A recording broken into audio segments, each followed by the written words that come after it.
Ton. Lahat ba ng tao maaaring mangaral ng Biblia? Ay, Wilton, lahat ng tao ay maaaring mangaral ng Biblia? Hindi po. Hindi. Ang mga nangangaral ng Biblia, ito ay tinawag ng Diyos. Tingnan natin doon sa Isaiah chapter 6. At narinig niya ang Diyos. Ito si Isaiah at lahat ng mga nakasulat dito sa Biblia ay tinawag ng Diyos para ipangaral ang kanyang mga salita at narinig niya ang Diyos. Pero kung halimbawa hindi ka naman nagsisisi sa kasalanan mo, hindi ka tatawagin ng Panginoon, hindi mo marinig ang Diyos. Tingnan natin. tayo? Isaiah chapter 6 verse 6 to 8. Okay, Isaiah chapter 6, verse 6 to 8, sabi dito, no? Pagkatapos, may isang serapin sumipit ng baga mula sa altar at lumipad patungo sa akin. Idinampi niya ang baga sa aking mga labi at sinabi, ngayong naidampi na ito sa iyong mga labi, pinatawad ka na at nilinis na ang iyong mga kasalanan. At narinig ko ang tinig ni Yahweh na nagsasabi, sino ang aking ipadadala? Sino ang magpapahayag para sa atin?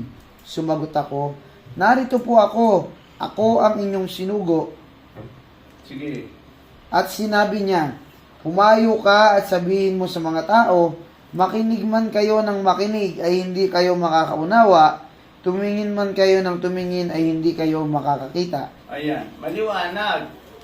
Kaya minsan Alison, katulad mo, hindi ka naman nakakaintindi ng salita ng Diyos, pasensya ka na.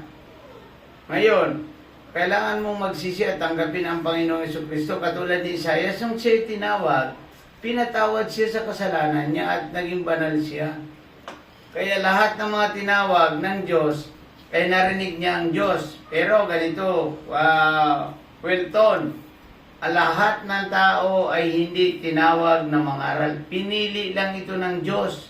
Kung sino ang kanyang mapili para mangaral, maririnig niya ang Diyos.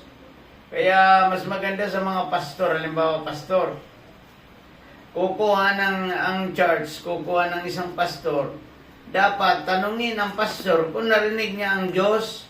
Kasi pagi sa mga misyonary natin sa mga misyonary natin, tatanungin natin kung narinig mo ba ang Diyos? Kasi susuguin nga siya mag-mission Susuguin nga siya, katulad ngayon, mayroon new direction ng BCWM.